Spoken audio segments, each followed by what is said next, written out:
परमेश्वर देवबापाने मनुष्याला त्याच्या प्रतिरूपाचं बनवलेलं आहे.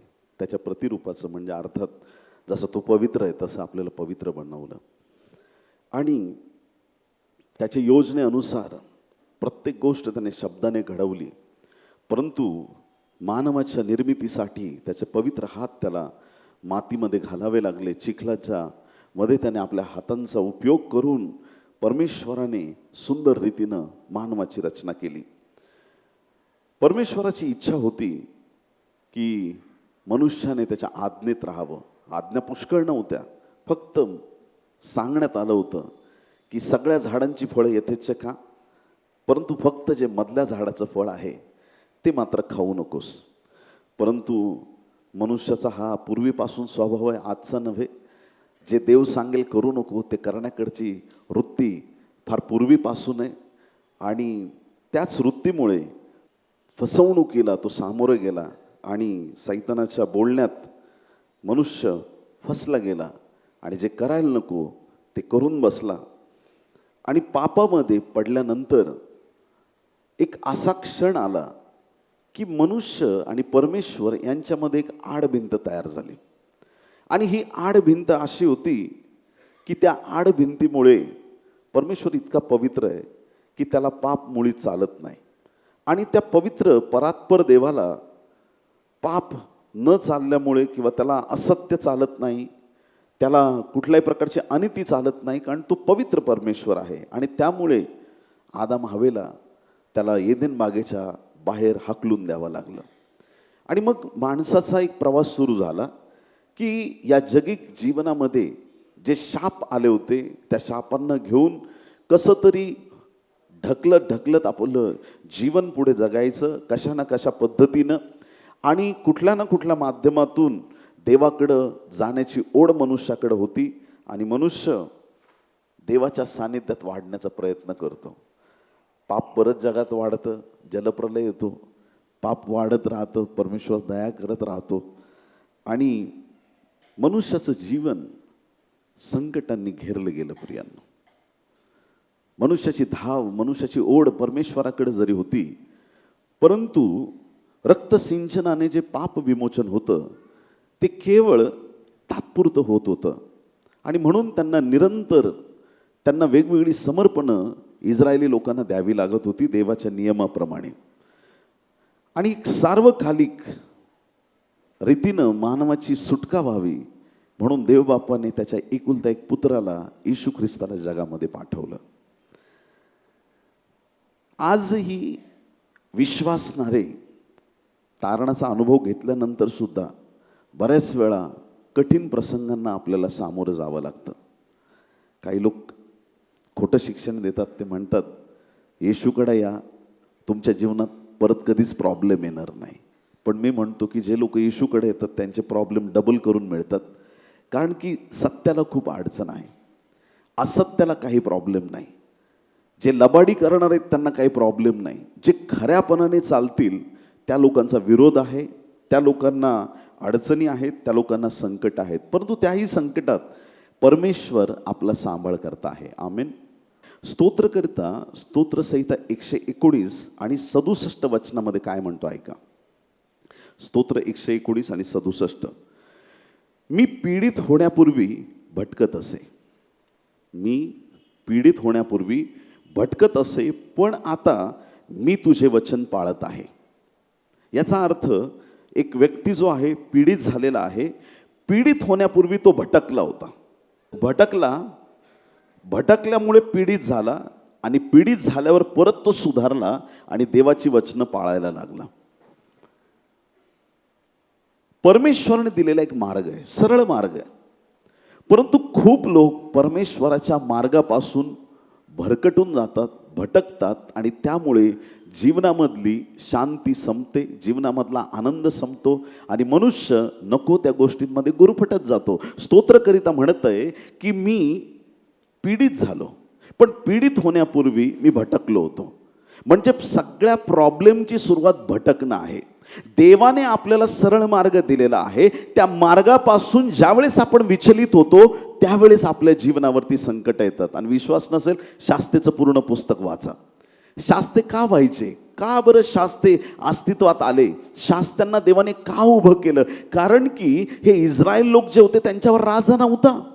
आणि राजा नसल्याच्या कालावधीमध्ये, म्हणजे मी म्हणेल की 300 वर्षाचा कालावधी असेल, की जेव्हापासून इस्रायली लोक कनान देशामध्ये आले, कनान देशामध्ये आल्यानंतर पहिला राजा शौल होईपर्यंत 300 वर्षाच्या काळात इस्रायलावरती राजा नव्हता. मग आता करायचं काय? पण हे इस्रायल लोक मधूनच उजवी डावीकडे वळायचे आणि एक चक्र आहे त्याच्यात सुंदर, आणि देवाच्या सान्निध्यात असायचे. मग त्यांना वाटेल तसं नको त्या गोष्टी करायचे, आणि नको त्या गोष्टी केल्या की वैरी कुणी पण, मिद्यानी, पलिष्टी, कुणी पण त्यांच्यावरती उठायचे, आणि मग त्यांच्यापासून, वैऱ्यापासून बचाव करण्यासाठी शास्ता उभा राहायचा. गिदोनाला उभं केलं मिद्यानी लोकांच्या हातातून सोडवण्यासाठी. शमशोनाला उभं केलं कोणाच्या हातातून सोडवण्यासाठी? पलिष्ठ्यांच्या हातातून सोडवण्यासाठी. तर पलिष्ठ्यांच्या हातून सोडवण्यासाठी परमेश्वराने शमशोनाचा उपयोग केला. शास्ते होत गेले, आणि त्या काळात इस्रायलावरती कुणी राजा नव्हता, कुणी जसं वाटेल तसं वागत होते, आणि पूर्ण ते गुरफटलेल्या स्थितीमध्ये होते. देवाला सुद्धा ते मानायला तयार नव्हते. पण संकट आली की परत फिरून देवाकडे यायचे. स्तोत्रकरिता पण तेच सांगतोय की मी भरकटलो होतो, मी भटकलो होतो, आणि त्यामुळे विपत्ती माझ्या जीवनावरती आली, आणि मग नंतर मी परत तुझ्या वचनाकडे वळालो, सगळं काही नीट झालं. ज्यांना वाटतं माझं जीवन आशीर्वादित व्हावं, त्यांनी प्रभूच्या वचनाला पहिलं प्राधान्य दिलं पाहिजे. बायबलचं वचन जिवंत आहे, सामर्थ्यवान आहे. जेव्हा तुमचं जीवन वचनावर आधारलेलं असतं, कोणीही तुमचं घर पाडू शकत नाही. जे वचनामध्ये मुळावलेले आहेत त्यांची कधीही फसवणूक होऊ शकत नाही. मी पीडित होण्यापूर्वी भटकत असे, असं सांगितलेलं आहे. आज देवाच्या प्रिय लोकांनो, कोणाच्या जीवनात संकट असतील तर आपण कुठं भटकलोय का? आपण कुठे देवाचा ट्रॅक सोडलेला आहे का? देव जे सांगत आहे त्याच्या विरुद्ध आपण गेलेलो आहोत का? या गोष्टीची आम्ही पडताळणी केली पाहिजे. मग भटकतो कोण? वास्तविक भटकण्याचा स्वभाव जो आहे तो जनावरांमध्ये आहे. बोलो येशू मसीह की. भटकण्याचा स्वभाव माणसाचा नाही, मुळात जनावरांचा आहे. कारण की तुम्हाला माहिती आहे की शाऊलाच्या बापाची गाढवं हरवली होती, आणि ती शोधत शोधत पहिले शमूएल 9व्या अध्यायात 19-20 वचनात तुम्ही पाहू शकता की शाऊल बापाची गाढवं शोधायला आला, आणि देवाने त्याला राजा बनवून टाकलं होतं. बघा किती विशेष गोष्ट आहे. गाढवं चुकली का? भटकतात जनावरं रस्ता विसरू शकतात, हिरवळ दिसली की भटकतात, कुठंही भटकू शकतात. मग कधी बैल मेंढरू भटकले तर काय करायला पाहिजे? बघा अनुवाद 22वा अध्याय पहिलं वचन वाचतो. अनुवाद 22 आणि 1. आपल्या एखाद्या बांधवाचा बैल अथवा मेंढरू भटकत असलेले पाहून न पाहिल्यासारखे करू नकोस. आपल्या एका भावाचं मेंढरू हरवलंय, बैल हरवलंय, तुला दिसलंय, तू ओळखलंय, हे मेंढरू माझ्या भावाचं आहे, बघून नाही बघितल्यासारखं करू नको. काही लोक असतात, पाळक साहेबांना बघितलं का तोंड लपवून जातात. माझ्यापासून कुणी असं तोंड केलं की मी पलीकडून जाऊन त्याच्या समोर उभा राहतो. हॅलो, प्रभूची स्तुती असो. देवाच्या प्रिय लोकांनो, इथं वचन सांगत आहे आपल्या एखाद्या बांधवाचा बैल अथवा मेंढरू भटकत असलेले पाहून न पाहिल्यासारखे करू नकोस. ते अवश्य आपल्या बांधवाकडे पोचते कर. परत एकदा भावाकडे त्याला घेऊन जा. मग देवबापाला फक्त जनावरांची काळजी आहे का? नाही. मग देवबाप इथं सांगतोय बैल हरवला किंवा मार्ग भरकटला, त्याला घरचा रस्ता नाही सापडला, मेंढरू चुकलं, त्याला घरचा रस्ता नाही मिळाला, जर तुला कळालं तुझ्या भावाचं मेंढरू आहे, तुझ्या भावाचा बैल आहे, तर त्याला घे आणि त्याला आपल्या भावाच्या घरी पोस्ट कर, असा जुन्या करारात नियम दिलेला आहे. आणि बायबल तर स्पष्ट सांगतं, चांगले करणे कळत असून जो करत नाही तो पाप करतो. बायबल सांगतं. आम्हाला दिसतंय की हे करणं चांगलं आहे, तर ते आम्ही अवश्य करावं. देवाच्या प्रिय लोकांनो, बायबलमध्ये अशीच एक सुंदर घटना दिलेली किंवा एक दाखला प्रभू येशू ख्रिस्ताने सांगितला आहे. लूक 15मध्ये 1 ते 7 वचनामध्ये पहिली गोष्ट आहे हरवलेले मेंढरू. 8 पासून 10 वचनामध्ये आहे हरवलेले नाणे. 11 पासून 32 वचनापर्यंत आहे उधळ्या पुत्र, म्हणजे हरवलेला मुलगा म्हणू शकता तुम्ही. या ठिकाणी हरवलेलं मेंढरू 1 ते 7 वचनामध्ये या ठिकाणी त्या मेंढराबद्दल काही गोष्टी सांगितलेल्या आहेत. लूक 15वा अध्याय पहिलं वचन. सर्व जकातदार व पापी त्याचे ऐकण्यास त्याच्याजवळ येत होते, जकातदार व पापी. जकातदार म्हणजे टॅक्स कलेक्टर. हे जे टॅक्स कलेक्टर होते तर हे खूप लोकांना वेठीस धरून ते कर घ्यायचे. आणि हा कर म्हणजे लोकांच्या जीवनावर लादलेलं एक ओझं असायचं. कर घेणं आणि देशाची वाढ करणं ही चांगली गोष्ट आहे, डेव्हलप करणं चांगली गोष्ट आहे. पण तो कर जेव्हा गोरगरिबांना सोसत नाही किंवा झेपत नाही, त्यावेळेस लोक नाराज होतात. लोकांना वाईट वाटतं की का बरं आमच्यावरती एवढा कर लादलेला आहे आणि आम्हाला खाण्याचे वांदे आहेत. इस्रायल राष्ट्र पूर्वी एकच होतं, अखंड. आणि ज्यावेळेस पहिला राजा शाऊल, दुसरा दावीद, तिसरा शल्मोन राजा. शल्मोनानंतर इस्रायल राष्ट्राचे दोन भाग झाले. एक यहुदा झाला, एक इस्रायल राष्ट्र झालं, दोन तुकडे झाले. त्याच्या विभागणीचे खूप कारण आहेत. शमूएलाचा एक असिस्टंट तो फितूर झाला, बरेच कारणं आहेत. परंतु शल्मोन राजाचा जो मुलगा आहे रहाबाम, त्याने लोकांवरती अतिरिक्त कर लादला होता आणि लोक त्याच्यावरती नाराज होते. हे एक फार मोठं कारण होतं की राज्य दुभागण्यासाठी. काही लोक जे होते म्हणत होते चालेल कर देऊ आम्ही, ते एकीकडे झाले. जे विरोधात गेले ते वेगळे झाले. दुमत तयार झाल्यामुळे. आणि असाच कर लादणारे या ठिकाणी हे लोक आहेत. हे कोणालाच आवडत नव्हते. कर द्यायला बऱ्याच वेळा गोरगरिबांना त्रास होतो. आणि म्हणून या ठिकाणी जकातदारांविषयी कोणाचंही चांगलं मत नव्हतं. ते लोकांना आवडत नव्हते. ते कोणासाठी कर घ्यायचे? ते रोमी साम्राज्यासाठी कर घ्यायचे. आणि रोमी साम्राज्याला पण ते लोक आवडत नव्हते. एवढं त्यांचं काम जे ते वाईट वाटण्यासारखं होतं.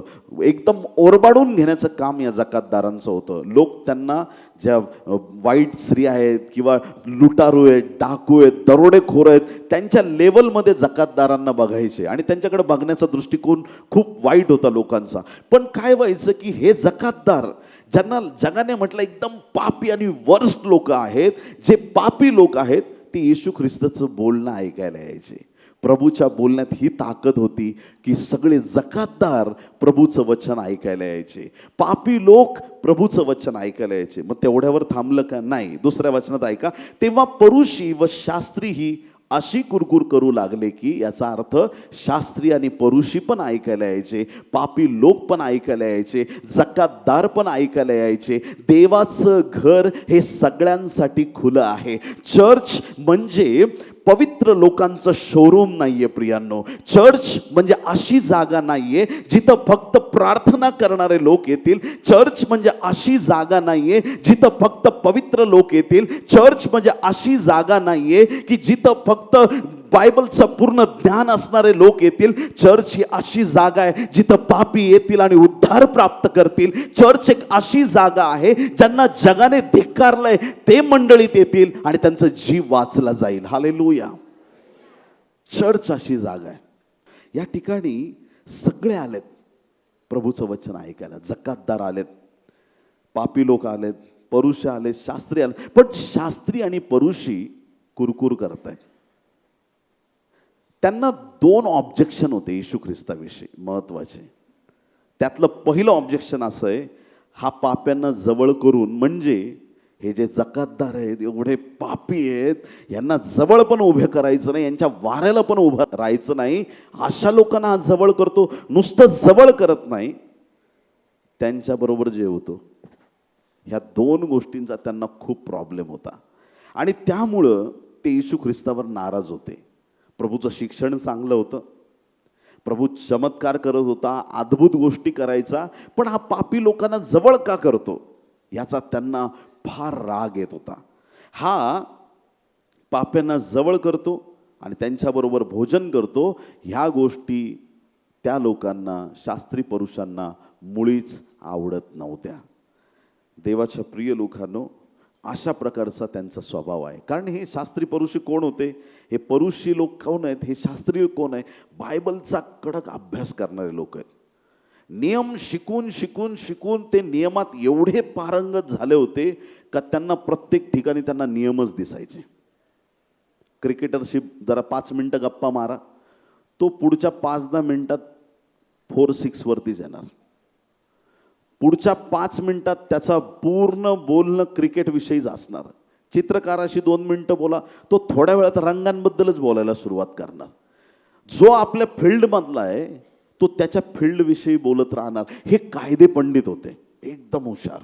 आणि त्यामुळे त्यांना वाटायचं की हा नियम मोडतोय, पापी लोकांच्या संगतीत नाही राहायचं, पापी लोकांबरोबर नाही बसायचं, उठायचं. पण त्यांना कळालं नव्हतं की हा सांगणारा तोच बायबलचा लेखक आहे. त्यानेच तर आम्हाला सगळ्या गोष्टी दिल्यात. तो सृष्टीचा निर्माण करता आहे. येशूला त्यांनी ओळखलं नव्हतं आणि त्यामुळे त्यांना येशूविषयी हा फार मोठा आक्षेप होता. मग त्याने त्यांना हा दाखला सांगितला. प्रभूने बघितलं की ही पापी लेकरं माझ्याजवळ आलेत. हे पाहून शास्त्री पुरुषांना थोडी ॲसिडिटी झालेली आहे, यांची दूर करण्यासाठी प्रभूने एक त्यांना दाखला दिला. आता दाखला काय दिला ते ऐका. तुमच्यामध्ये असा कोण मनुष्य आहे की त्याच्याजवळ 100 मेंढरे, 100 हा पूर्णतेचा आकडा आहे, 100 मेंढरं आहेत. 100 मेंढरं असतात, त्यातून एक हरवले तर 99 रानात सोडून देऊन ते हरवलेले सापडेपर्यंत तो त्यांचा शोध करत नाही. मेंढपाळ मेंढरं घेऊन गेलाय, रानावनात मेंढरं चरतायत, त्यांना हिरव्यागार रानात तो घेऊन गेला, पाणी प्यायला घेऊन गेला, सगळा दिवस छान गेला. संध्याकाळी तो परत घरी घेऊन आला मेंढवाड्याच्या दिशेने. आणि आल्याच्या नंतर तो मेंढर मोजतो, 1 2 3 4 आणि ते 99च भरले, एक मेंढरू कमी आहे. आता मेंढरू अशा ठिकाणी पडला असेल किंवा अडकला असेल किंवा राहिला असेल, कुठंतरी ते भरकटला असेल की तिथं मी मेंढपाळ नाहीये. माझ्या मेंढराला हिंस्र पशु आता रात्रीतून मारून टाकतील, वाघ सिंह येतील, अस्वल येईल, कोणी काहीही करू शकतं, लांडगे माझ्या त्या मेंढराला खाऊ शकतात, मारू शकतात. माझं मेंढरू वाचलं पाहिजे. पण माझ्याकडे किती वेळ आहे? माझ्याकडे थोडाच वेळ आहे. संध्याकाळ झालेली आहे, सूर्य काही वेळात मावळणार आहे. पूर्ण अंधार पडण्याच्या आत या कमी वेळेमध्ये मला त्या मेंढराला परत आणायचं आहे. देवाच्या प्रिय लोकांनो, बायबल सांगतं की तो मेंढपाळ, इथं खूप सुंदर शब्द वापरलाय, हरवलेले सापडेपर्यंत. सगळ्यांनी म्हणा, हरवलेले सापडेपर्यंत, हरवलेले सापडेपर्यंत, हरवलेले सापडेपर्यंत. त्यांनी शोध घेतला. जोपर्यंत ते बाकीचे 99 जे सेफ आहेत त्यांना ठेवलं बाजूला, पण त्या एका हरवलेल्या मेंढराचा त्याने सापडेपर्यंत शोध केला. जोपर्यंत ते सापडत नाही तो शोधत राहिला, शोधत राहिला, शोधत राहिला. खऱ्या मेंढपाळाचं हे चिन्ह आहे, खऱ्या मेंढपाळाचं हे चिन्ह आहे. सापडेपर्यंत तो शोधत राहिला. देवाच्या प्रिय लोकांनो, या ठिकाणी तो मेंढपाळ परिश्रम करतो. मेंढरू सापडत नाही तोपर्यंत परिश्रम करतो आणि मेंढरू मिळाल्यावरती त्याला आनंद होतो. इतका आनंद, इतका आनंद, तो सापडेपर्यंत हरवलेले मेंढरू शोधतो. आज आम्ही एक मनात पक्का निर्धार करूया, माझ्या प्रार्थना विनंत्या मी बदलणार नाही. आमेन म्हणाल का? जे प्रभूकडे मागितलंय ते तुम्हाला मिळणारच या खात्रीने प्रभूकडे मागायला सुरुवात करा. परमेश्वर ती गोष्ट करीलच या विश्वासाने प्रभूकडे मागायला सुरुवात करा. परमेश्वर गोष्टी बदलणारा देव आहे, कारण तो स्वतः कधी बदलत नाही. जे तुम्ही मागता ते विश्वासाने मागाल तर तुम्हाला प्राप्त होईल आणि तो प्राप्त करून देणारा देव आहे. काय हरवलंय आपल्या जीवनामध्ये? काही काही लोक अजिबात हसत नाही, हसू हरवलंय काही लोकांचं, म्हणजे इकडचे नाही, आमच्या इकडचे सतत 12 o'clock फेस, एकदम असं. त्यांना एखाद्याने जोक जरी सांगितला तरी ते एकदम सिरियस मूडमध्ये असतात. कधी येतात कधी जातात, मंडळीला कळतही नाही, कोणाला सलाम नाही, प्रेज द लॉर्ड नाही, आले कधी गेले कधी, गेले कधी आले कधी, कोणाला काहीच कळत नाही, कारण कोणाला भेटलेच नाही. कोण रे तो? मला नाही माहीत, जाऊ दे, द्या सोडून. आणि मग माणसाला जर आपल्याला वाटतं की जीवनात काय करायचं, आमची प्रार्थना एवढी प्रबळ पाहिजे, शोध घेण्याचा आमच्याकडं अट्टहास असला पाहिजे. विश्वासाने पाऊल उचललं मेंढपाळाने, त्याला त्याचं मेंढरू सापडलं. आता मेंढरू सापडल्यानंतर ते सापडल्यावर तो ते आनंदाने खांद्यावर घेतो. मेंढरू सापडलं, भटकलेलं मेंढरू सापडलं, खांद्यावर घेतलं. मी एक आई बघितली, मुलाला घेऊन चालली होती रस्त्याने, मुलगा धडपडला आणि खाली पडला, त्याला परत उठवलं आणि परत 2 फटके टाकले, नीट चाल. मेंढपाळ वेगळा आहे आपला, आपला मेंढपाळ वेगळा आहे. सेलिब्रेशन असतं त्याच्याकडं. जेव्हा त्याचं मेंढरू सापडलं त्याने डायरेक्ट त्याला खांद्यावर घेतलं. एखादा पूर्ण मेरिट लिस्टमध्ये पहिला आलाय त्याच्यासाठी कसं सेलिब्रेट करतो. एखाद्याला खूप मोठी नोकरी लागली, काहीतरी एकदम गरीब घरातला मुलगा मोठं काहीतरी काम केलंय, त्याच्यासाठी कसं सेलिब्रेशन करणार. आपल्या मंडळीतल्या एखाद्या तरुणाने काहीतरी अफाट काम करून दाखवलं, त्याचं आम्ही कसं फेलिशिएट करणार, त्याला सेलिब्रेट करणार. एखादा व्यक्ती काहीतरी स्पेशल काम करतो, जिंकून येतो, निवडून येतो, फर्स्ट येतो, रँक 1 येतो, त्यावेळेस त्याचं जसं स्वागत केलं जातं, त्याच्यासाठी सेलिब्रेट केलं जातं. मेंढपाळ मेंढराला धरून मारत नाही, त्याला उचलून आपल्या खांद्यावरती घेतो. हालेलुया. ही आमच्या प्रभूची ख्याती आहे, हे आमच्या प्रभूचं सामर्थ्य आहे.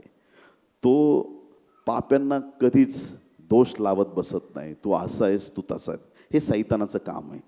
ज्यावेळेस माणसाच्या मनात अशा नेगेटिव्ह गोष्टी येतात, प्रभू कधीच तुम्हाला नेगेटिव्ह गोष्टी बोलणार नाही, कधीच नाही, नेवर. हल्लीच्या दिवसात प्रॉफिटिक गिफ्टमध्ये लोक खूप वाढलेत आणि खूप चांगल्या रीतीनं भविष्यवाण्या होत आहेत, देवाचं काम होतं आहे, पण त्याच्यात काही लांडगे पण शिरलेले आहेत आणि डायरेक्ट कोणाला काही बोलून टाकतात. तू उद्या दुपारी मरणार आहेस, तुझा ॲक्सिडेंट होणार आहे, तुझं असं होणार, तुझं तसं होणार. मी काय म्हणतो, ज्या वेळेस एखादा नकारात्मक शब्द आपल्याकडे येतो, तुम्हाला त्या क्षणी म्हणण्याची हिंमत पाहिजे, माझा प्रभू माझ्याबरोबर असताना सैतानाचं एकही काम माझ्या जीवनात होऊ शकत नाही. ते सगळं वैराचं काम मी रद्द करतो. आमचा प्रभू आमची अधोगती करणारा नाही आहे, तो आमची उन्नती करणार आहे. आमच्या जीवनावर त्याचं सामर्थ्य देणार आहे, त्याचं गौरव प्रकट करणार आहे, त्याच्या महान योजना तो आमच्या जीवनासाठी पूर्ण करणार आहे. या ठिकाणी आनंदाने त्या मेंढराला खांद्यावरती घेतलेला आहे. आणि पुढं बायबल सांगतं, आणि घरी येऊन मित्रांना व शेजाऱ्यांना एकत्र बोलावून त्यांना म्हणतो, माझे हरवलेले मेंढरू सापडले आहे, म्हणून माझ्याबरोबर आनंद करा. त्याप्रमाणे ज्यांना पश्चातापाची गरज नाही अशा 99 नीतिमानांबद्दल होणाऱ्या आनंदापेक्षा पश्चाताप करणाऱ्या एका पापी माणसाबद्दल स्वर्गात अधिक आनंद होईल, हे मी तुम्हाला सांगतो. आज शास्त्री पुरुष एका बाजूला होते आणि जकातदार आणि पापी लोक एका बाजूला होते. त्यांचं उदाहरण देण्यासाठी प्रभू येशू ख्रिस्ताने हा दाखला सांगितलेला आहे. आणि प्रभू येशू पटवून सांगत आहे की एक जे हरवलेलं मेंढरू आहे त्याच्याबद्दल देवाला आनंद होतो. जर जकातदार प्रभूच्या राज्यामध्ये येत असतील तर प्रभूला त्याच्यामध्ये आनंद आहे. जर पापी लोक देवाच्या राज्यामध्ये येत असतील तर त्याबद्दल प्रभूला आनंद आहे. ज्यांना ऑलरेडी देवाने त्याच्या राज्यामध्ये घेतलेलं आहे त्यांना दुःख होण्याचं कारण नाही, कारण की तो निर्माण करताय, त्याच्या मर्जीस वाटेल त्याच्यावर तो दया करतो, त्याच्या मनात येईल त्याच्यावर तो कृपा करतो. या पहिल्या उदाहरणामध्ये आपण पाहतो की मेंढपाळाला मेंढरू सापडलं. दुसरं जे उदाहरण आहे त्याच्यामध्ये एक स्त्री आहे आणि त्या स्त्रीकडे किती नाणी होती बरं? लूक 15वा अध्याय 8 ते 10 वचनामध्ये लिहिलेलं आहे की त्या स्त्रीकडे 10 नाणी होती. आता जे ज्यूइश कल्चरचा अभ्यास करणारे लोक आहेत त्यांना माहिती आहे की काय आहे ते. 10 नाणी एक मॅरिड जी स्त्री आहे, विवाहित स्त्री, आपल्या इंडियन कल्चरप्रमाणे मंगळसूत्र घालतात, परंतु वास्तविक यहुद्यांच्या कल्चरप्रमाणे एक वेडिंग नेकलेस असतो आणि त्या नेकलेसमध्ये 10 कॉईन लावले जातात. त्यातला एक जरी कॉईन हरवला तर खूप वाईट समजलं जातं, ते लग्न इनकम्प्लीट समजलं जातं किंवा ती गोष्ट त्या स्त्रीने विवाहाची जबाबदारी तिने सांभाळली नाही, असं बऱ्याच गोष्टी त्याच्या मागे होत्या.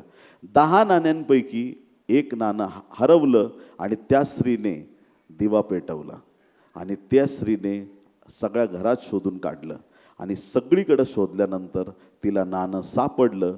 आणि नाणं सापडल्यानंतर तिने एवढा आनंद केला आणि ते सापडल्यावर ती मैत्रिणींना व शेजारणींना बोलावून म्हणते, माझे हरवलेले नाणे सापडले म्हणून माझ्याबरोबर आनंद करा. ह्या वचनांमध्ये काय प्रभूला सांगायचं ते आम्हाला कळालं पाहिजे. तुमचा 1 रुपया घरामध्ये हरवला, मग तो तुम्हाला घरात सापडला, तुम्ही शेजाऱ्यांना बोलवता? नाही बोलवत. कॉईन हरवलाय, तो सापडला, 1 तर रुपया. मैत्रिणींना बोलवलं तर 2000ची पार्टी द्यावी लागेल 1 रुपयासाठी. कोण करतं असं? ह्याचा काहीतरी आध्यात्मिक अर्थ आहे. 10 नाण्यातलं एक नाणं हरवलं आणि ते सापडलं आणि ती म्हणते मैत्रिणींना माझ्याबरोबर आनंद करा. हरवलेलं सापडतंय हे जास्त महत्त्वाचं आहे. आणि हे कॉईनबद्दल नाही आहे, हे आत्म्यांबद्दलचं गणित आहे. आणि तिसऱ्या उदाहरणामध्ये आपण पाहू शकता लूक 15:11 ते 32 वचनामध्ये या ठिकाणी उधळ्या पुत्राची गोष्ट दिलेली आहे. एक पुत्र हरवलाय, भटकलाय मार्गामधून, एक चांगल्या रस्त्यात तो आहे, एका चांगल्या परिवारात आहे. आणि देवाच्या प्रिय लोकांनो, हा जो मुलगा आहे तो आपल्या बापाचं घर सोडून गेलेला आहे, निघून गेलेला आहे. 3 उदाहरणं आहेत. मेंढरू हरवलंय, नाणं हरवलंय आणि मुलगा. उधळ्या पुत्र घर सोडून गेला म्हणजे बापासाठी हरवल्यासारखा आहे तो. मुलगा हरवलाय असं म्हणूया आपण. मेंढरू हरवलंय, नाणं हरवलंय आणि मुलगा हरवलाय. पहिल्या उदाहरणात 100 मेंढरातलं एक मेंढरू हरवलं म्हणजे 1% नुकसान. किती टक्का? दुसऱ्या उदाहरणामध्ये 10 नाण्यातलं एक नाणं हरवलं म्हणजे किती टक्के? 10%. गणित चांगलं आहे आपलं. प्रभू आपल्याला आशीर्वादित करू. आणि तिसऱ्या उदाहरणामध्ये 2 पुत्रातला एक गेला म्हणजे किती टक्के? 50%. बघा, एक मेंढरू हरवलं, मेंढपाळाला काय वाटतंय? एक नाणं हरवलं, त्या स्त्रीला काय वाटतंय? ज्याचं 50% नुकसान झालंय, मुलगा घर सोडून गेलाय, त्या बापाला काय वाटतंय? त्या स्वर्गीय पित्याने आपला एकुलता एक पुत्र 100% आमच्यासाठी दिलं. त्याच्या मनात काय योजना असतील प्रियांनो? ख्रिस्त आमच्यासाठी देण्यात आला. देवाला धन्यवाद द्या की परमेश्वराला एकुलता एक पुत्र आहे आणि म्हणून स्वर्गात जाण्याची एकच वाट आहे आणि ती प्रभू येशू ख्रिस्त आहे. येशू शिवाय तारण नाही. येशू हाच स्वर्गात जाण्याची वाट आहे. तो स्वर्गाचं द्वार आहे प्रियांनो. प्रभू शिवाय या जीवनाला काही नाही. पहिल्या उदाहरणात मेंढपाळ, त्याचं मेंढरू गेलं, सापडलं, त्याला आनंद झाला. का? तो मेंढराचा मालक आहे. मेंढपाळ मालक आहे. त्या स्त्रीचं कॉईन हरवलं, नाणं हरवलं, सापडलं, तिला आनंद झाला, ती मालक आहे. आणि हा मुलगा जो घर सोडून गेलेला परत आला, बापाला आनंद झाला. का? कारण की त्या बापाचा तो मुलगा आहे. मेंढपाळाने मेंढराला जन्म दिलेला नाही. या स्त्रीने कॉईनला उत्पन्न केलेलं नाही, पण त्या बापाचा मुलगा आहे तो की जो घर सोडून गेलेला आहे. देवाच्या प्रिय निवडलेल्या लोकांनो, या ठिकाणी उधळ्या पुत्र ज्यावेळेस घर सोडून गेलाय, त्याची एक अपेक्षा होती, शेंगा खाण्याची. कुठं? 5 स्टार हॉटेलमध्ये. कधी कोणाची काय इच्छा होईल सांगता येत नाही. बायबलप्रमाणे ते जनावर अशुद्ध आहे. बापापासून दूर गेल्यामुळे त्याचं मन अशुद्ध गोष्टींकडे लागलंय आणि त्यांच्याबरोबर भोजन करण्याची इच्छा त्याच्या मनात आहे, ते पण त्याला मिळत नव्हतं. म्हणजे किती अशुद्धपणाची पराकोटी म्हणता येईल असे त्याचे विचार, अशी त्याची स्थिती झाली. फक्त एक चूक, बापाला सोडल्यामुळे. भटकलेल्या लोकांच्या जीवनात संकट येतात, अडचणी येतात, प्रॉब्लेम्स येतात आणि भटकल्यानंतर जीवनामध्ये अरिष्टांना सामोरं जावं लागतं. ज्यावेळेस आपण सत्याला फेस करण्याची ताकद ठेवतो, आपलं जीवन आशीर्वादित होतं. सत्य फेस करता आलं पाहिजे. जेही आहे सत्याला फेस करता आलं पाहिजे. मुलगा ज्या दिवशी घर सोडून निघून गेला असेल, तो काय असा प्रेमाने गेला असेल का? बाय बाय, मी चाललो, येतो मी. घर सोडून जाताना कसं वागू शकतो माणूस? काही लोक जेव्हा झटक्याने एखाद्या ठिकाणातून निघून जातात, चाललो मी 2 वर्षात दादा असा बनून येतो ना, एकदम बघत राहाल तुम्ही माझ्याकडं, खूप मोठ्या हुद्द्यावर जाणार आहे. मी 10वीला असताना माझ्याबरोबर एक ट्युशनला मुलगा होता. 10वीला नापास ज्या दिवशी तो झाला, त्याने घरी चिठ्ठी लिहून ठेवली. सातारा सांगली त्या भागातला होता तो, मूळचा, मुंबईत राहायला. चिठ्ठी लिहिली, आई नाही आय घर सोडून जातोया, मोठा सायंटिस्ट बनून येतो बघ. घरी चिठ्ठी लिहिली आणि गेला निघून. आता जसा गेला, मोठा भाऊ शिक्षक होता, सगळ्या दुनियात ओरडून सांगतो माझा भाऊ सायंटिस्ट व्हायला गेलाय. किती टक्के मिळाले? नापास झालाय पण सायंटिस्ट व्हायला गेला. त्यांनी पूर्ण एरियात करून टाकलं. आणि कुठं असेल, काय असेल, कुठं गेला असेल सायंटिस्ट व्हायला कोणालाच माहीत नाही. 8 दिवसाने असल्या गबाळ्या अवतारात आला एरियात. सगळे बघत बसले, झालं काय झालं? आईने विचारलं, झालंच करेक्ट सायंटिस्ट, कुठे गेला होता? काय नाही टिटवाळा स्टेशनला जाऊन बसलो होतो 8 दिवस. झाला का सायंटिस्ट? नाही झाला. काही लोक आपल्याला काय करायचं याची ॲडव्हर्टाईज खूप करतात. ॲडव्हर्टाईजला पूर्ण पैसे जातात, पिक्चर निघतच नाही. समजायलंय का नाही समजायलंय? जे काही तुम्ही करता ते तुम्हाला गुप्त रीतीनं करता आलं पाहिजे. आणि जे करणारे लोक असतात ते बोलून नाही दाखवत. मी असं करणार आहे आणि मी तसं करणार आहे, ते करतात, लोकांना आपोआप कळतं.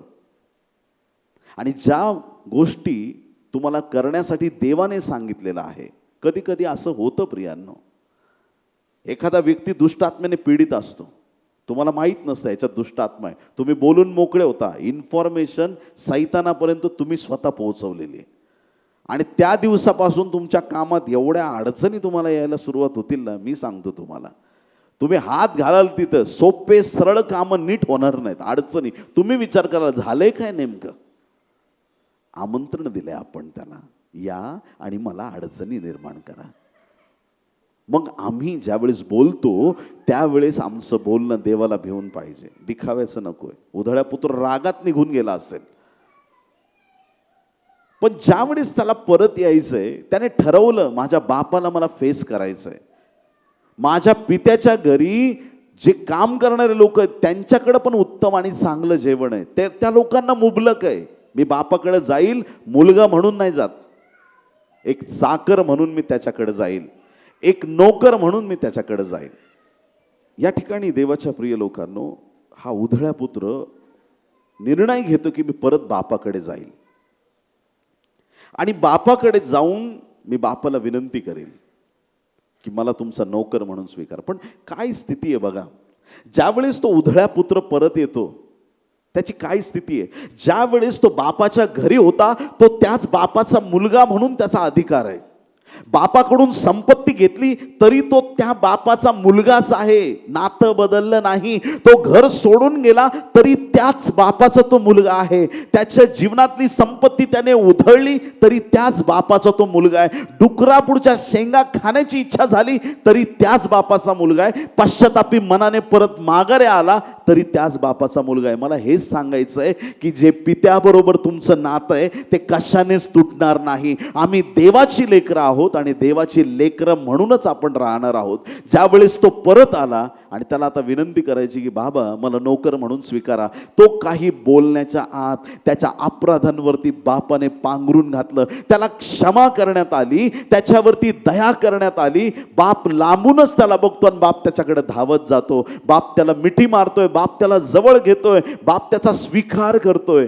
कुठल्या अवस्थेतून आलाय तो मुलगा, काय त्याचे कपडे असतील, कुठं घाणीत कुठं जाऊन आलाय, तो कशा परिस्थितीत आहे, पण बाप त्याला जवळ घेत आहे. त्याला नवीन झगा द्या, त्याला अंगठी द्या, त्याला सेलिब्रेट करायचंय. बापाने फार मोठा आनंद केला.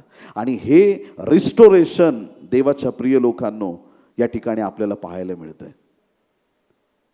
मुलगा विचार करतोय की गेल्यानंतर मी पप्पांना असं असं समजून सांगेल, पप्पा माझं चुकलेलं आहे, मी हे बोलेल, मी ते बोलेल.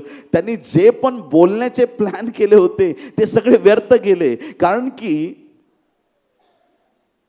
त्याच्या पित्याचं प्रेम त्याने मागितलेल्या क्षमेपेक्षा फार मोठं आहे. पित्याचं प्रेम खूप स्ट्रॉंग आहे, खूप सामर्थ्यवान प्रेम आहे आणि त्या प्रेमानेच प्रत्येक गोष्टी टिकतात. हालेलुया. बऱ्याच घरांमध्ये वादविवाद असतात. यवतमाळमध्ये नाहीत असं मी ऐकलं, पण बऱ्याच ठिकाणी इतर जगामध्ये आहे असं, पती पत्नी भांडतात आणि पतीला वाटतं की ती येऊन स्वतः माझ्याशी बोलेल आणि पत्नीला वाटतं की नाही मी का बोलू, ते बोलतील माझ्याशी. ह्याच्यात बराच टाईम निघून जातो. तिचा फोन आला पाहिजे मला, त्यांचा फोन आला पाहिजे, दोघंही वाट बघतात. पण धन्य आहेत ते लोक जे कमीपणा घेतात आणि स्वतःहून कॉल करतात. परमेश्वर त्यांना आशीर्वादित करेल, कारण की त्यांनी ख्रिस्ताचा स्वभाव धारण केलेला आहे.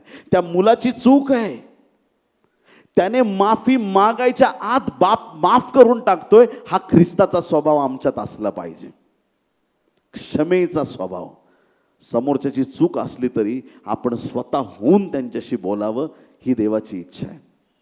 माफ करण्यामध्ये खूप मोठी ताकद आहे प्रियांनो. जेव्हा आम्ही माफ करतो, आमच्या जीवनामध्ये देवाचं सामर्थ्य उतरतं, देवाचं गौरव होतं आणि देवाचं नाव उंच होतं. भाऊ बोलत नसेल, बोला तुम्ही.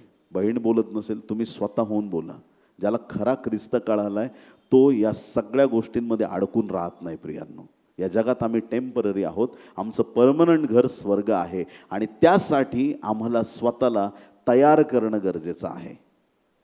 ज्याने ख्रिस्तावर विश्वास ठेवलाय, जे आपलं ब्रीद वाक्य म्हणता येईल या 3 दिवसासाठी, की ज्यांचा विश्वास ख्रिस्तावरती आहे त्यांना जीवन प्राप्त होतं. ज्यांचा विश्वास ख्रिस्तावरती आहे, हरवलेल्या गोष्टी, भरकटलेल्या गोष्टी परमेश्वर परत एकदा त्याच्या राज्यात त्याच्या सामर्थ्याने घेऊन येणारा देव आहे. स्तोत्रसहिता 119 आणि 176 वचन. हरवलेल्या मेंढरासारखा मी हरवलो आहे. कुणासारखा? हरवलेल्या मेंढरासारखा मी हरवले आहे. तू आपल्या दासाचा शोध कर. तू म्हणजे परमेश्वरा, तू आपल्या दासाचा शोध कर, कारण मी तुझ्या आज्ञा कधी विसरलो नाही. माझा शोध कर, मी हरवलोय. स्तोत्रकर्ता म्हणतोय. ते हरवलेलं मेंढरू देवाच्या प्रिय लोकांनो, काही लोक चर्चमध्ये हरवलेत, काही बाहेर हरवलेत, जगात लोक हरवलेले आहेत. त्यांना शोधण्यासाठीच येशू ख्रिस्त जगामध्ये आलेला आहे. स्तोत्रकर्ता म्हणतो, ते मेंढरू मी आहे प्रभू, मला शोध, कारण मी तुझं वचन विसरलेलं नाही आहे, तुझ्या आज्ञा विसरलेलं नाही आहे, तुझे शब्द मी विसरलेलं नाही आहे. मला शोध, माझा शोध घे. जे प्रभूने आम्हाला सांगितलंय त्या गोष्टीपासून आम्ही कधीही उजवी डावीकडे वळता कामा नये, ही देवाची इच्छा आमच्यासाठी. बऱ्याच वेळा फक्त तात्पुरत्या वेळेसाठी काही ख्रिस्ती लोक आपलं जीवन ख्रिस्ती असल्यासारखं दाखवतात. लोकांना फक्त दाखवण्यासाठी, बरं वाटण्यासाठी. असं नकोय. ज्यावेळेस आपण देवाच्या भवनाकडे येतो त्यावेळेस आम्हाला घरून निघतानाच ही अभिलाषा पाहिजे, की ही इच्छा पाहिजे, की प्रभू मी तुझ्या भेटीसाठी तुझ्या भवनात येत आहे, तुझ्या उपस्थितीचा महान अनुभव घेण्यासाठी मी तुझ्या भवनाकडे येत आहे. आमचं जीवन देवाने दिलेल्या मार्गावरती टिकलेलं पाहिजे. जो मार्ग प्रभूने आम्हाला सांगितलेला आहे त्या मार्गावरती टिकून आम्ही आमचं जीवन जगलं पाहिजे. A part time believer cannot defeat a full timer devil. A part time believer cannot defeat a full timer devil. सैतान जो आहे तो फुल टाइम सैतान आहे. रात्री 2 वाजता पण तो सैतान आहे, सकाळी 5 वाजता पण तो सैतान आहे, दुपारी भेटला तरी तो सैतान आहे, तो चेंज नाही होत. विश्वासणारे फक्त सणावाराला आणि फक्त रविवारसाठी विश्वासणारे नकोत. आमच्या कामाच्या ठिकाणी सुद्धा आम्हाला ख्रिस्ताचा वधस्तंभ गाजवता आला पाहिजे. आम्ही जिथं उभे राहू तिथं आम्हाला ख्रिस्ताचं गौरव करता आलं पाहिजे. आमच्या मुखातून प्रभूचं नाव उंचावलं गेलं पाहिजे. आमचं जीवन प्रभूला आवडणारं असलं पाहिजे. हालेलुया. एहेजकेल 34 अध्याय आणि 6 वचन. एहेजकेल 34 आणि 6. माझी मेंढरे सर्व डोंगरावरून, सर्व उंच टेकड्यांवरून भटकत आहेत. देशभर माझी मेंढरे उपलब्ध आहेत, त्यांची कोणाला शुद्ध नाही, कोणी त्यांना शोधत नाही. माझी सगळी मेंढरं भरकटली. एहेजकेलमध्ये लिहिलंय, मेंढरं भरकटलेली आहेत. प्रभूचं येणं समीप आहे प्रियांनो. प्रभूजी प्रभूजी म्हणणाऱ्या प्रत्येकाचा प्रवेश स्वर्गाच्या राज्यात होणार नाही. प्रत्येकाचा होणार नाही. काही लोक सांगतील प्रभू मी तुझ्या नावाने संदेश दिला. प्रभू म्हणाल तू स्वतःला दिलास का संदेश तोच जो तू लोकांना दिलास तो. काही लोकांना शिकवायला आवडतं, शिकायला आवडत नाही. प्रभू तुझ्या नावाने भूतं काढली. प्रभू म्हणाल स्वतःमधलं काढलंस का आधी? दुसऱ्यांची काढायला गेलास? ज्या वेळेस आम्ही देवाच्या राज्यात काम करत आहोत, आम्ही इतरांना सांगण्याआधी त्या गोष्टी आमच्या जीवनात त्या लागू केल्या पाहिजेत. जो मार्ग प्रभूने आम्हाला दिलेला आहे त्या पवित्र मार्गात आम्ही टिकून चालावं. भरकटलेलं जीवन आम्ही जगू नये. आम्ही कुठेही असलो तरी आमची साक्ष कधीही कलंकित होता कामा नये. आमची साक्ष शुद्ध असली पाहिजे. आमची साक्ष अनेकांना स्फूर्ती देणारी पाहिजे. आमच्याकडं बघून इतरांनी ग्वाही दिलं पाहिजे की हे जिवंत देवाचे लोक आहेत. आमचं जीवन एवढं सरळ आणि देवाच्या मार्गावरती टिकलेलं पाहिजे. भटकलेले लोक खूप आहेत, भटकलेली मेंढरं खूप आहेत, पण देवाला धन्यवाद देऊया की देवाने त्याच्या मार्गात आपल्याला आणलेलं आहे. त्याच्या मार्गात टिकून राहण्यासाठी आम्ही सतत प्रयत्न केला पाहिजे. मेंढरं भरकटण्याची 2 कारण आहेत. पहिलं कारण मेंढराची चूक, दुसरं कारण मेंढपाळाची चूक.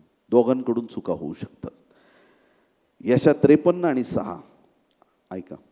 यशा 53:6 आम्ही सर्व मेंढरांप्रमाणे बहकून गेलो होतो. आम्ही प्रत्येकाने आपापला मार्ग धरला होता. अशा आम्हा सर्वांचे पाप परमेश्वराने त्याच्यावर लादले. मेंढरांसारखे बहकून गेलो होतो. हिरवळ दिसली, गेले रस्ता सोडून. 30 रुपयांसाठी यहुदा इस्करियोतने एक चांगला मार्ग त्याने सोडला.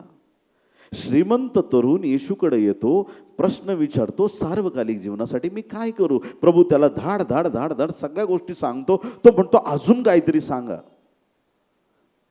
तुझ्याकडे आहे ना जे ते गोरगरिबांना दे आणि ये माझ्या मागे.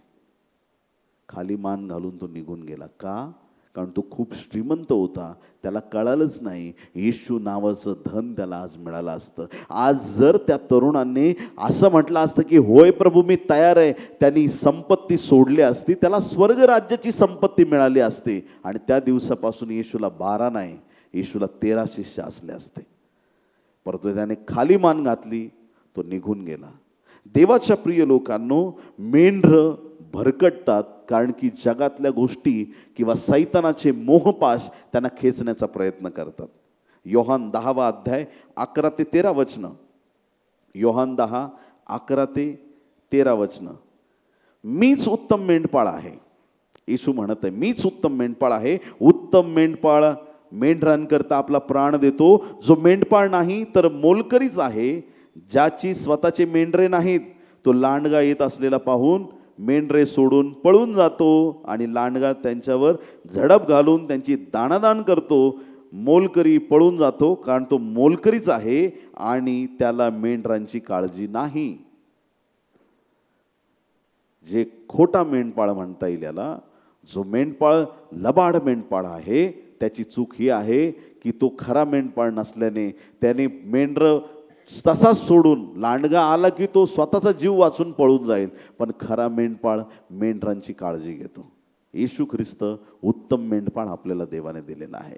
येशू ख्रिस्त उत्तम मेंढपाळ आहे आणि तो आमचं रक्षण करणार आहे प्रत्येक वाईट गोष्टीपासून. आज हे जीवन आम्ही त्याला समर्पित करणं गरजेचं आहे. त्याच्या ठाई आम्ही स्थिर होणं गरजेचं आहे. जो मार्ग त्याने आम्हाला दिलाय त्याच्यापासून उजवी डावीकडे आम्ही कुठंही वळता कामा नये. योहान 10:27 मध्ये बायबल सांगते, योहान 10:27 मध्ये माझी मेंढरे माझी वाणी ऐकतात, मी त्यांना ओळखतो व ती माझ्या मागे येतात. ही मेंढरं जी आहेत ती प्रभूची वाणी, मेंढपाळाची वाणी ओळखतात आणि प्रभूच्या मागे येतात. त्या प्रभूच्या वाणीच्या दिशेने आम्ही गेलं पाहिजे. प्रभू जे सांगतो त्याचं आम्ही ऐकलं पाहिजे. प्रभूच्या योजनेने त्याच्या मार्गात आम्ही टिकून राहिलं पाहिजे, भरकटता कामा नये. स्तोत्र 23:1 सगळ्यांच्या आवडीचं वचन, परमेश्वर माझा मला काही. परमेश्वर मेंढपाळ आहे. हा मेंढपाळ आमची काळजी घेतो. मग जगाने कितीही आपल्याला मोहपाश दाखवले, एखाद्याने तुम्हाला कुठलाही मोहपाश दाखवला तरी तुम्हाला हे धाडस पाहिजे की सैताना निघून जा. मला तुझ्याकडून काहीच नकोय, माझा देणारा माझा परमेश्वर आहे, तो माझ्या गरजा पूर्ण करील. मला जगिक रीतीनं सैतानी वृत्तीच्या गोष्टी मला नको आहेत, मला प्रभूच्या पवित्र मार्गावरती चालायचं आहे. पहिले पेत्र 2 अध्याय 24 आणि 25 वचन. पहिले पेत्र 2 अध्याय 24 आणि 25 वचन. त्याने स्वतः तुमची आमची पापे स्वदेही वाहून खांबावर नेली, यासाठी की आपण पापाला मेलेले होऊन सदाचरणासाठी जगावे. त्याला बसलेल्या माराने तुम्ही निरोगी झाला आहात, कारण तुम्ही मेंढरासारखे भटकत होता. कुणासारखे? मेंढरासारखे भटकत होता, परंतु आता तुमच्या जीवाचा मेंढपाळ व संरक्षक ह्याच्याकडे तुम्ही परत फिरला आहात. प्रभूला धन्यवाद. परत तुम्ही प्रभूकडे आलेले आहात, याबद्दल देवाचं वचन आहे. भटकलेली मेंढरं देवाच्या राज्याकडे आली पाहिजेत. जे प्रभूपासून दूर गेलेले आहेत, आपल्या मंडळीचे सदस्य असतील, आपल्या नातलगात असतील, आपल्या शेजारी पाजारी असतील, जे मेंढरं भटकलेले आहेत ते प्रभूच्या राज्यामध्ये आले पाहिजेत. त्यामध्ये देवाचं फार मोठं गौरव आहे. हालेलुया. परमेश्वर अद्भुत रीतीनं काम करणारा देव आहे आणि ह्या कामात तुम्ही एकटे नाही. लक्षात घ्या, सुवार्थ प्रसाराच्या कार्यामध्ये तुम्ही एकटे नाही. सुवार्थ तुम्ही सांगता आणि तुम्ही निघून जाता, पण त्या व्यक्तीच्या जीवनात ती सुवार्थ कार्य करण्यासाठी परमेश्वर त्या व्यक्तीचं मार्गदर्शन करतो. पवित्र आत्मा त्याच्या जीवनामध्ये कार्य करतो आणि त्या व्यक्तीच्या जीवनामध्ये देवाच्या कार्याला सुरुवात होते. कधी? ज्यावेळेस तुम्ही त्याची सुरुवात करता. तुम्ही फक्त प्रभू येशूच्या नावाची थिणगी पेटवून जाता, प्रभू येशू ख्रिस्त त्याचा वणवा करून टाकतो. सुरुवात आम्हाला करायची आहे. एक पाऊल तुम्ही उचला, 99 पाऊलं तुमचा देव उचलेल आणि परिस्थिती तो बदलून टाकेल आणि संजीवनाची एक मोठी लाट आपल्या मंडळीमध्ये येईल. जे भटकलेले मेंढर आहेत ते मंडळीकडे वळाले पाहिजेत. कोण आहेत ते लोक जे चर्चकडे येत नाहीत? कोण आहेत असे आपल्या मंडळीमधले लोक की जे प्रभूपासून दूर गेलेले आहेत? कोण आहेत ते तरुण जे कुठल्या चुकीच्या बंधनामध्ये अडकलेले आहेत? आम्ही त्यांच्यासाठी प्रार्थना करावी, त्यांना योग्य मार्गाकडे घेऊन यावं, ही परमेश्वराची इच्छा आहे. परमेश्वराच्या योजना आहेत की आम्ही त्याच्या मार्गामध्ये टिकून राहावं आणि जे मार्गातून बाहेर गेलेत त्यांना ही मार्गात येण्याचं आम्ही प्रोत्साहन करावं, ही देवाची इच्छा आहे. आमेन. हालेलुया.